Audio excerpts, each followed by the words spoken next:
اللہ علیہ وسلم کے وصال ظاہری کے ایام قریب آئے تو حضور نے سرخ پٹی باندھی، تیز بخار ہے نبی کریم کو، 2 صحابہ سہارا دے کے مسجد میں لائے، نبی پاک علیہ السلام کو بظاہر سہارا دے کے لایا گیا۔ کریم رسول نے لوگوں کو جمع کیا، حضور آج کیا ہونے والا ہے، آج کیا کہا جائے گا، آج کس لیے میٹنگ بلائی ہے؟ نبی کریم کے کل صحابہ جب مسجد میں جمع ہوئے تو کھچا کھچ مسجد بھری ہے۔ وصال ظاہری سے چند یوم پہلے کی بات، نبی پاک نے فرمایا آج تمہیں کوئی جہاد کی ترغیب نہیں دینی، آج کوئی نیا پیغام نہیں دینا، آج تمہیں بتانا ہے کہ رب نے اپنے بندے کو اختیار دیا ہے، چاہے تو دنیا میں رہے، چاہے تو اس کی بارگاہ میں حاضر ہو جائے۔ اس عبد نے بارگاہ ربوبیت کی طرف لوٹنے کا ارادہ کر لیا ہے۔ حضرت صدیق اکبر رونے لگے تو صحابہ نے کہا تمہیں کیا ہوا؟ کہنے لگے سمجھ نہیں رہے، کسی کی بات نہیں کر رہے، نبی پاک تو اپنی بات فرما رہے ہیں، اس نے جانے کا ارادہ کر لیا۔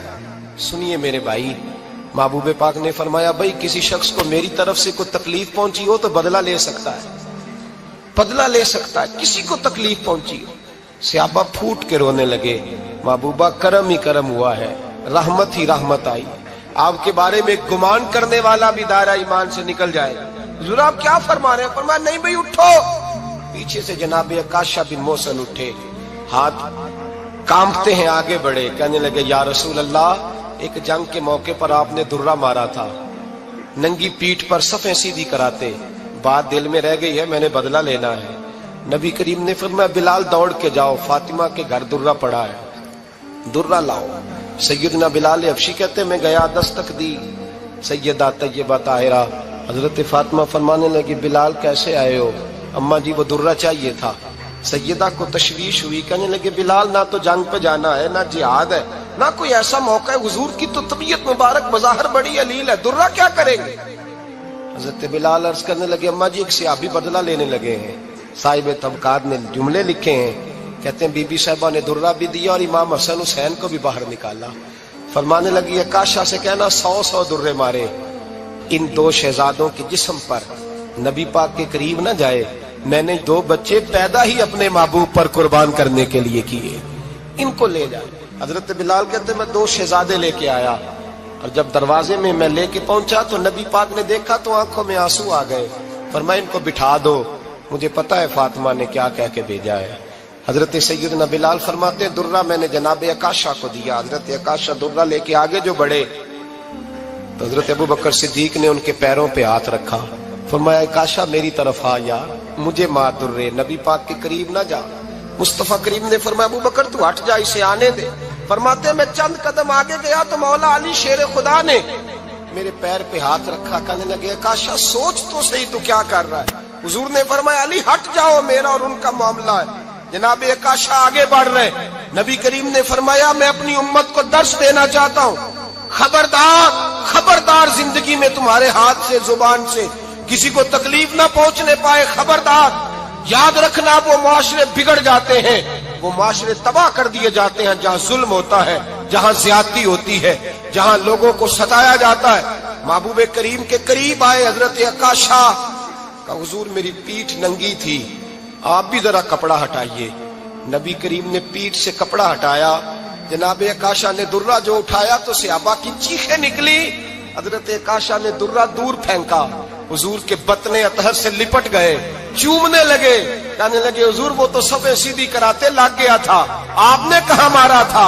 یا رسول اللہ میں تو بہانہ بنا رہا تھا کہ جاتی دفعہ مجھے وجود چومنے کا موقع نصیب ہو جائے، مجھے یہ موقع نصیب ہو جائے۔ میرے حبیب نے فرمایا جس نے جنتی دیکھنا ہو میرے عکاشہ کی زیارت کر لے۔ بھائی ظلم کا دروازہ کھلا ہوا ہے اور لوگ بھول جاتے ہیں زیادتی کرتے ہوئے، وہ بہو سے ہی کیوں نہ کریں، وہ اپنے گھر کے بھول جاتے ہیں کہ شاید پوچھنے والا کوئی نہیں، شاید میزان نہیں لگے گا۔ ایران کے بادشاہ نے اپنے بیٹے کو پڑھانے کے لیے ایک استاد صاحب کا بندوبست کیا۔ استاد صاحب کو کہا کہ میرے بچے کو دین پڑھائیے، میں چاہتا ہوں کل اس نے انعام حکومت کو سنبھالنا ہے تو یہ دین سے آگاہ ہو جائے، اس کو کچھ سکھائیے پڑھائیے۔ بہت نیک بزرگ بڑے درویش عالم پڑھانے لگے، اسباق مکمل ہو گئے، دین کے اسباق قرآن مجید پڑھایا، احادیث طیبہ کا درس دیا، اصول فقہ سے روشناس کرایا۔ جب بچے نے مکمل تعلیم حاصل کر لی اور آمین ہو گئی، دستار ہو گئی، فارغ ہو گئے، تو پھر ایک دن استاد صاحب نے کہا بیٹے کل تم نے ضرور آنا ہے، کچھ بات کرنی ہے۔ شہزادہ گیا ملنے استاد صاحب سے، استاد صاحب نے کنڈی لگا لی، ہاتھ میں درہ پکڑ لیا، مار مار کے پورے وجود کو زخمی کر دیا، کوئی غلطی نہیں، کوئی بات نہیں، مارا۔ اب بچہ آیا آ کے بادشاہ سلامت سے کہا کہ ابا جی سمجھ نہیں آئی، بڑا مارا ہے استاد۔ تو سیانے تھے نا بادشاہ، یہاں تو قاری صاحب روز کٹہرے میں کھڑے ہوتے ہیں، مولوی صاحب آپ نے میرے بچے کو کیوں مارا ہے؟ آپ 8,000 کے مولوی ہیں، میرا کئی کروڑ کا بچہ ہے، سویرے بدل لیں گے، خبردار آپ نے بچے کو ہاتھ لگایا، اپنی حیثیت میں رہے معاذ اللہ۔ جو قومیں استادوں کو کٹہروں میں کھڑا کرتی ہیں وہ ترقی نہیں کر پاتی، جو استادوں کو کٹہروں میں روز کھڑا کرتے ہیں۔ کہا ابا جی بڑا مارا ہے، تو والد بڑے سمجھدار تھے، کہنے لگے بیٹا استاد باپ ہوتا ہے، وہ زیادتی نہیں کرتا، کوئی بات ہوگی میں تیرے استاد کو کٹہرے میں نہیں بلاؤں گا۔ اماں سے بات کی، اماں کہنے لگی بیٹا میں تیرے باپ سے کیسے بات کروں، ڈر آتا۔ وقت گزر گیا، 22 سال بیت گئے، 22 سال گزر گئے، بادشاہ کا انتقال ہوا، شہزادہ تخت پہ بیٹھا، پہلا حکم یہ دیا کہ میرے استاد کو بلاؤ، پہلا حکم۔ استاد جی بوڑھے ہو گئے تھے، چھڑی کے اوپر ٹیک لگا کے آئے اور بھویں سفید ہو کے جھک گئی تھیں، یوں آنکھ کھول کے بڑی مشکل سے دیکھا، کہنے لگے شہزادے حکم ہو۔ کم میں شہزادہ نہیں، اب میں بادشاہ بن گیا ہوں۔ استاد جی 22 سال بیت گئے، آپ نے مارا تھا، پر وہ درد چونکہ زیادتی کی تھی، میرا قصور کوئی نہیں تھا، تو نہ میری روح سے درد گیا ہے نہ میرے جسم سے گیا ہے، میں بے اختیار تھا، پوچھ نہیں سکتا تھا، آج با اختیار ہوا ہوں۔ سب سے پہلے پہلا حکم آپ کو دیا، بلایا ہے، بتائے کیوں مارا تھا، کیوں مجھے مارا تھا، میری زیادتی بتائے۔ تو استاد، بوڑھے استاد کی آنکھیں آنسوؤں سے بھر گئیں، کہنے لگے بیٹے بس آج کے دن کے لیے مارا تھا، یہ جو دن آ گیا نا میری زندگی میں اس لیے مارا تھا، یہ میں چاہتا تھا میری زندگی میں وقت ہے، آج کے بس میری مراد پوری ہو گئی۔ کہا صاحب کس لیے، مجھے بھی سمجھائے۔ آپ فرمانے لگے کتنی دیر ہو گئی تجھے مار کھائے ہوئے، کتنا زمانہ بیت گیا؟ کہنے لگا 22 سال۔ فرمایا زخم بھولے تو نہیں، درد ختم تو نہیں ہوئی، تمہیں بات ایک منٹ کے لیے بھی تمہارے حافظے سے محو تو نہیں ہوئی؟ کہ استاد جی روز رات کو یاد آتی، روز خیال آتا تھا۔ استاد کہنے لگے بھائی تو بے اختیار تھا، پوچھ نہیں سکا، 22 سال تجھے یاد رہا، مجھے پتا تھا تو ایک دن حکمران بنے گا، میں نے تجھے اس لیے مارا تھا کہ بیٹے یاد رکھنا، کسی پہ ظلم نہ کرنا، اگر تجھے 22 سال تک یاد رہا ہے تو جس پر تو ظلم کرے گا اسے بھی قیامت تک یاد رہے گا، اور یہ یاد رکھنا تو آج با اختیار ہوا تو تو نے مجھے بلا لیا ہے، قیامت کے دن غریب با اختیار ہو جائیں گے، مظلوم با اختیار ہو جائیں گے، وہ با اختیار ہوں گے للہ الواحد القہار، رب کریم کی بارگاہ کے اندر ان کا اختیار ہوگا، اکیلے اللہ کی حکمرانی ہوگی، پھر وہ بلائیں گے بڑے بڑے کج کلہ، دنیا میں جن کی پگڑیاں اونچی تھی وہ سر جھکائے کھڑے ہوں گے، دنیا میں جو ڈکٹیٹر بنتے تھے ان کی پشتیں لال ہوں گی، ان کو غدار لکھا جائے گا، قیامت تک نہیں بھولے گا۔ ظلم کرنا تو سوچ سمجھ کے کرنا، اتنا کرنا جتنا تم سہ سکتے ہو، اتنی زیادتی کرنا جتنی قیامت میں تم برداشت کر سکتے ہو۔ میرے نبی کریم صلی اللہ علیہ وسلم نے فرمایا ظلم سے بچو، یہ قیامت کے اندھیروں میں سے ایک اندھیرا ہوگا، زندگی میں زیادتی نہ کریں، اگر تھوڑی دیر کے لیے کوئی چیز برداشت کر جائیں گے تو وہ فائدہ دے جائے گی، کچھ دیر کے لیے اگر سہ جائیں گے تو نفع مل جائے گا، سہنے کی کوشش کریں لیکن زیادتی نہ کریں، نظر کو، سوچ کو، ذہن کو پاک رکھیں، اور میرے بھائی زندگی پوری ظلم سے بچیں، زیادتی سے بچیں۔ امیر المومنین حضرت جناب سیدنا عمر فاروق رضی اللہ تعالیٰ عنہ رات گھر میں تھے تو رونے لگے، بڑی دیر تک روتے رہے، والدہ اٹھی تو صاحبزادے سے کہنے لگی پتہ کرو تمہارے باپ کو کیا مسئلہ ہے۔ شہزادے آئے، کہنے لگے امیر المومنین والد گرامی کیا ہوا؟ تو حضرت عمر فاروق کہنے لگے بیٹا اپنی اماں کو بلاؤ۔ والدہ آ گئی، کیا بات ہے، کچھ طبیعت خراب ہے تو حکیم کا بندوبست کیا جائے۔ تو حضرت عمر کہنے لگے کچھ بھی نہیں، آج مسجد سے نکلا ہوں تو نبی پاک کے صحابہ میری تعریفیں کر رہے تھے۔ یہ حضرت فاروق اعظم کے وصال کے قریب کے دن ہے، تعریفیں تو حضرت یہ رونے کی بات ہے کہ خوش ہونے کی؟ آپ فرمانے لگے نہیں، سوچتا ہوں